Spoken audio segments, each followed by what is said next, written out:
Hey, good afternoon or evening or morning or whatever it is where you are. Thanks so much for joining.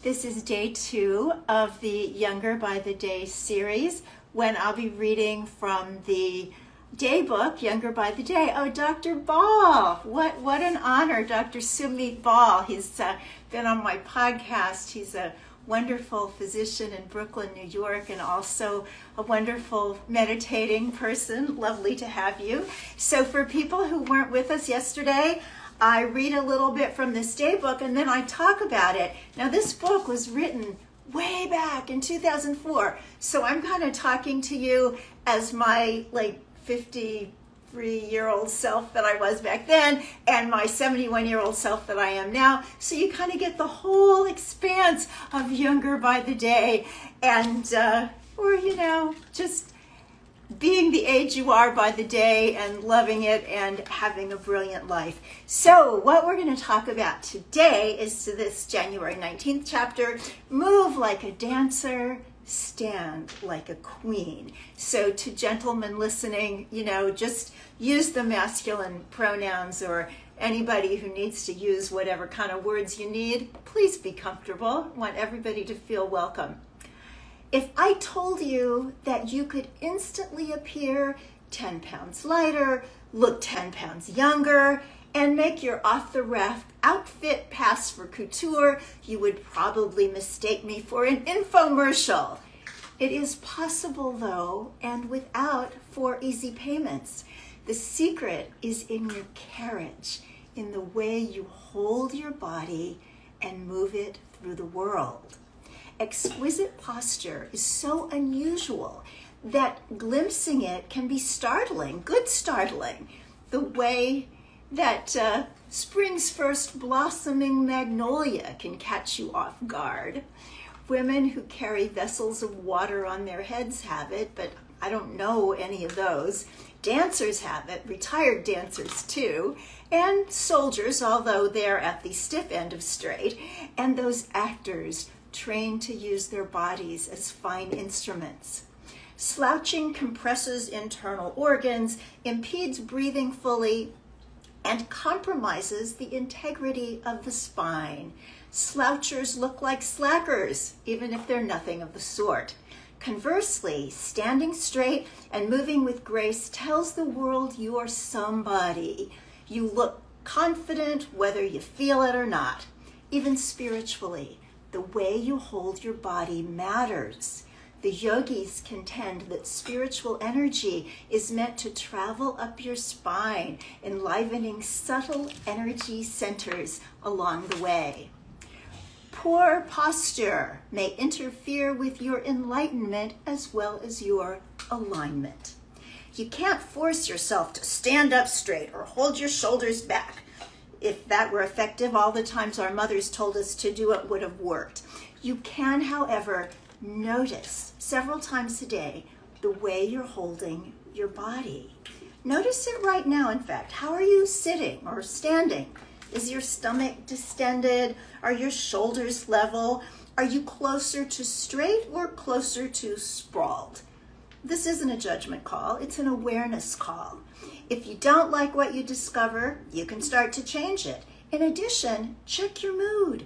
Sometimes poor posture and an indifferent gait are indicative of depression or despair, states not to be ignored. Throughout the day, give yourself the frequent mental message to stand tall. Then do it by lifting from your solar plexus, that area just above your navel. This not only elevates your overall carriage, it lifts your midriff up from your abdomen and slims your waist. One cause of the thickening that most of us experience at midlife is that we've lost a little of the cushioning between our vertebrae. As a result, the skin around our waist and the fat beneath it compress, resulting in love handles. Lust handles, unfortunately, they are not. Give your kinesthetic memory, the way your muscles have learned to be, time to reprogram itself. Decades of kinesthetic memory won't go away overnight. Keep at it. One of these days, somebody might surprise you and ask, "Are you a dancer?" As far as I'm concerned, You can answer any way you like. Revitalize your life with words. This is the affirmation for the day. I stand tall and move gracefully. I am comfortable with my body and with my place in the world. So hello to everybody who joined after I said hello. So just did the reading from Younger by the Day, and a couple of thoughts I have on this topic in the present day. I've got a fabulous exercise that will help you not do this thing that a lot of us do as we get older of turtleneck. You know, this kind of turtleneck with the sweater is fine. We don't want this one. So this comes from a wonderful New Zealand kind of physical therapy. I'm going to forget the name of the method, but I'll put it in the notes. And what you do to strengthen your neck and keep yourself straight up is double chin yourself. Not how you want to look all the time, but hold your head back as if you're completely flattening out your natural cervical curve, and then let it go. And do that again. And let it go 5 to 10 times. And that'll help. That'll help the turtle.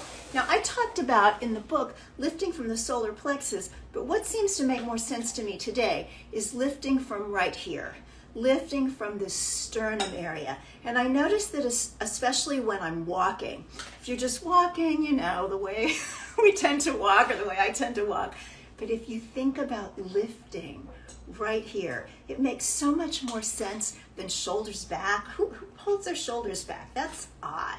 But lifting here just gives you this wonderful presence. And you know, the way that you can kind of tell somebody's age from the back is how they hold themselves, how they carry themselves. And I did talk a couple of times in this chapter about dancers. And I just want to tell you a little story to close with. Some years ago, I hadn't lived in New York for very long. I was invited to a party of retired dancers. This woman was absolutely amazing. She was in a Deepak Chopra book, and he told this incredible story of how she had had a heart-lung transplant, and she noticed differences in her personality and differences in things that she craved.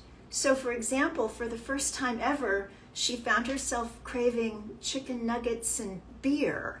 Well, long story short, she was able to find out whose heart had been given to her and lungs. And it was a young man who had died in a motorcycle accident as he was coming out of a McDonald's where he had just gotten the chicken nuggets, and I guess he'd gotten some beer somewhere too. So interesting story. So they made a Lifetime movie out of it, and the person the movie was about, came up to New York where she had had her dance career and had this stunning gathering so we could all watch the movie.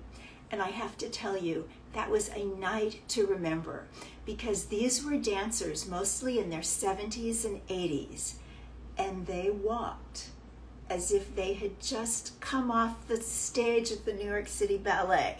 Now, you don't want to look at their feet. Those point shoes are as pretty as can be, but they're not good for feet. But everything from the ankles up was just pure, beautiful dancer elegance. So, something to which I have long aspired. I'm not a very good dancer. Speaking of feet, I kind of have two left ones, but I love the idea of being able to move and have that wonderful kind of dancer way of relating to the physical world. So I have talked to you plenty long enough, and I appreciate so much everybody who's here. Oh, Vedanta Story. Ooh, well, I don't think I know you, Vedanta Story, but I'm going to check you out because I love Vedanta. I actually have a wonderful Vedanta teacher, and we'll be speaking with him tonight, every Wednesday, 7:30. It's such a great gift, one of many. So move like a dancer, stand like a queen or a king or the person you really want to be. Bless your hearts. I'll see you tomorrow, right about this time. Bye.